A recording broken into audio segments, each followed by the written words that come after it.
Hello viewers, आज की video में हम बनाने वाले हैं दिवाली स्पेशल, जिसे कहते हैं करंजी या फिर इसे गुजिया भी कहते हैं। तो बहुत ज़्यादा क्रिस्पी बनती है और खाने में इसकी फीलिंग बहुत ज़्यादा टेस्टी है। तो क्या इसकी आवाज़ सुनी आपने? बिल्कुल कुरकुरी और मज़ेदार। सबसे पहले आपका स्वागत है मेरे चैनल एफ से फूड पर और मैं हूँ फलक। तो यहाँ पे हमें इस तरह का सूखा नारियल लेना है। इसका वेट है अराउंड 150 ग्राम्स। मैंने वज़न करके लिया है, इसलिए ये छोटे एक्स्ट्रा टुकड़े भी है। तो इसे आपको घिस लेना है। फ़िलहाल मैं आपको वॉइस ओवर करके बता रही हूँ गोवा से। तो हम गोवा में वैकेशन के लिए आए हैं। इसका वीडियो मैं जल्द अपलोड करने वाली हूँ।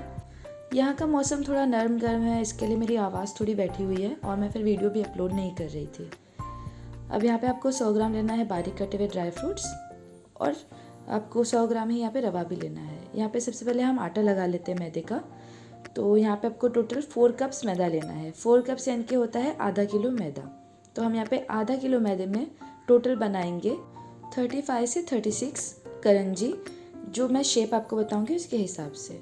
अब यहाँ पे हमें आटा जो है क्रिस्पी रखना है, मतलब कि जब फ्राई हो तो वो आटा क्रिस्पी हो, उसके लिए हमें यहाँ पे घी डालनी होगी।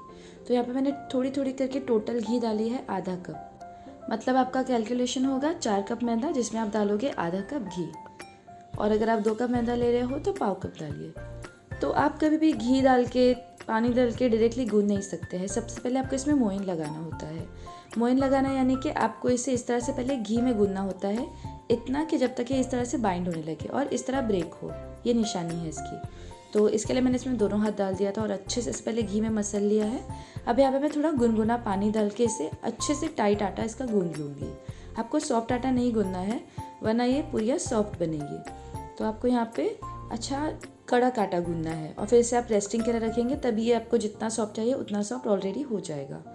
तो आप यहाँ पे थोड़ा थोड़ा गुनगुना पानी डाल के अच्छे से एक आटा गूंद लीजिए और इसमें हाँ आपको सॉल्ट भी डालना है थोड़ा सा। अब इसमें मैं इसे थोड़ा सा तेल से ग्रीस करके रेस्ट करने के लिए रख दूँगी, जब तक कि मेरी फिलिंग रेडी हो जाए। फिलिंग रेडी होने के लिए आधा घंटा भी नहीं लगता है, तो उतना ही हमें रेस्टिंग देनी है। अब यहाँ पे हमें 100 ग्राम रवा लेना है, जो गेहूं का रवा आता है, और उसमें डालनी है 2 चम्मच घी, यानी कि 2 टीस्पून छोटे वाले चम्मच। और इस तरह से अच्छी खुशबू आने तक, सुनहरा रंग आने तक आपको इसे भून लेना है, क्योंकि हम यहाँ पे ड्राई फिलिंग बना रहे हैं।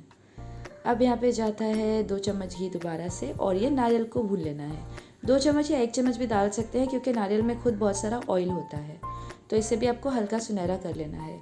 बहुत से लोग अगर ज़्यादा क्वांटिटी में बनाते हैं तो ये चीज़ें भूनते नहीं हैं, डायरेक्टली यूज़ करते हैं। लेकिन अगर आप भून के डालेंगे तो फ्लेवर बहुत टेस्टी आता है और ये काफ़ी लॉन्ग लास्टिंग रहती है। 1 महीना भी चलती है बिना इसे किसी फ्रिज में स्टोरेज किए हुए। नारियल भी यहाँ पे भून गया है। 1 चम्मच घी मैं और डाल दूँगी और ये हमारे ड्राई फ्रूट्स में यहाँ पे भून लूँगी। तो ये मिक्स ड्राई फ्रूट्स है, जिसमें बादाम, काजू, चारोली और किशमिश है। तो इसे भी आपको कुछ इस तरह से रंग ला देना है, सुनहरा रंग, बिल्कुल खुशबूदार। तो इस वक्त मेरे किचन में बहुत ज़्यादा अमेजिंग सी खुशबू आ रही है, रवे की, नारियल की, ड्राई फ्रूट्स की। अब इसमें आपको डालना कितना है, 100 ग्राम जितना पाउडर्ड शुगर डालना है। अगर आप ज़्यादा खाते हैं शुगर तो आप 150 ग्राम भी डाल सकते हैं। तो ये फिलिंग है ना, आप इसको ऐसे ही फाँक सकते हैं, ऐसे ही खा सकते हैं, बहुत टेस्टी लगती है अगर ये बच जाए तो। अब यहाँ पे आटा भी हमारा फिलिंग बनाने तक अच्छे से रेस्ट कर चुका है, बिल्कुल मुलायम हो गया है, देखिए इस तरह से। तो अभी आपको एक बार दोबारा से थोड़ा सा नीट कर लेना है और इसके आपको छोटे छोटे पेड़े बना लेने हैं, छोटे छोटे डम्पलिंग्स बना लीजिए।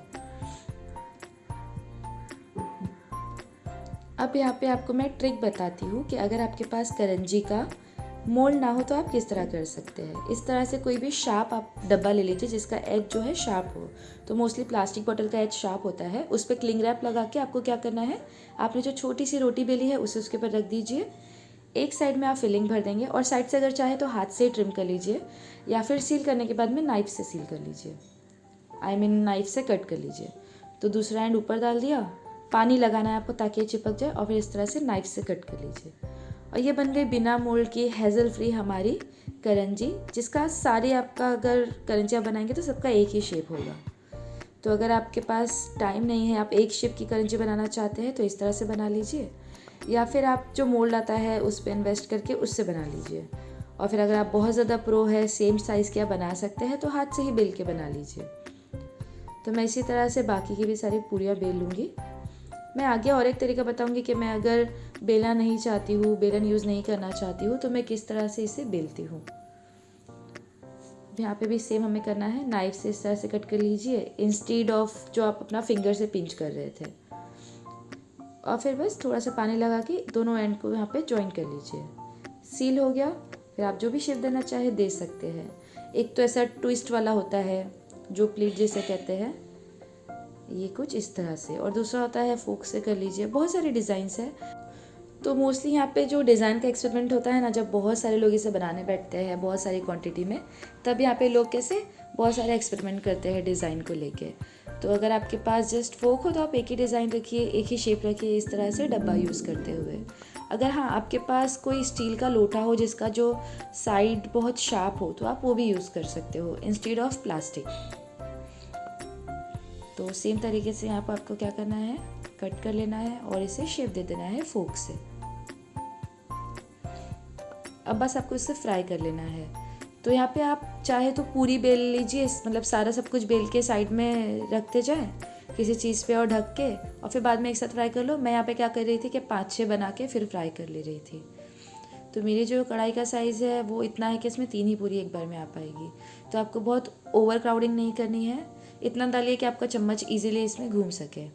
और आपको इसे बिल्कुल मीडियम लो फ्लेम पे अच्छे से इसको फ्राई करना है। अगर आप हाई फ्लेम या मीडियम हाई फ्लेम पे रख के फ्राई करते हैं ना, तो होता क्या है कि बाहर से ब्राउन हो जाएगी, अंदर से इसका जो मैदा है वो कुरकुरा नहीं बनेगा, तो उसकी वजह से ये बाद में सॉफ्ट हो जाएगी, तो क्रिस्पी नहीं बनेगी। इसके लिए आपको ये ध्यान रखना है।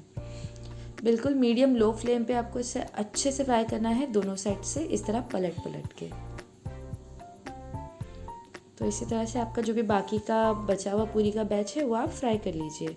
तो सबसे अच्छा ऑप्शन है कि 2 लोग बैठे इसे फ्राई करने के लिए, एक बेलते जाए बनाते जाए और एक फ्राई कर ले। अब यहाँ पे देखिए, मैंने कहा ना कि बेलन के बिना मैं कैसे कर सकती हूँ। तो मेरे पास ये प्रेस मशीन है जो कि मैंने केरला से मंगवाई है। तो ये मशीन में आपकी पूरी वगैरह का काम या चावल की रोटी का काम बड़ा आसान हो जाता है। बस इस तरह से प्रेस करके इस तरह एक शेप की पूरी बना लो, और फिर हमारा वही जो प्रोसीजर है कि इसके जो रिम है, डब्बे की रिम, उसके ऊपर आप अपनी पूरी रख दो, उसमें फिलिंग भर दो एक साइड में, देन एक के ऊपर एक सील करके पानी से साइड का जो भी एक्स्ट्रा है उससे आसानी से ट्रिम कर लो। तो मैं यहाँ कुछ बोलना चाह रही थी लेकिन मेरी आवाज़ नहीं आ रही है बराबर, इसके लिए मैंने इसे म्यूट कर दिया। ओके, अभी यहाँ पे हमें बस जो प्रोसीजर बताया है वैसे ही फॉलो करते हुए सारी पूरियाँ बना लेनी है। तो मुझे ये तरीका बहुत अच्छा लगा क्योंकि बिल्कुल आसानी से एक ही शेप की सारी पूरियाँ बन गई थी और जल्दी से बन गई थी। तो आपने पहला तरीका देखा है या नहीं, आपने कभी अपने सोच में सोचा होगा कि नहीं, मुझे कमेंट में ज़रूर बताएं, क्योंकि मुझे ये तरीका इनोवेट करने में बहुत मज़ा आई और बहुत अच्छा लगा। तो अगर आपको ये वीडियो और ये रेसिपी पसंद आई हो तो प्लीज़ इसे लाइक शेयर कमेंट ज़रूर करें और मेरा चैनल सब्सक्राइब करें, साथ ही बेल आइकन दबाना ना भूलें। मिलते हैं अगले वीडियो में, तब तक के लिए बाय बाय, एंजॉय।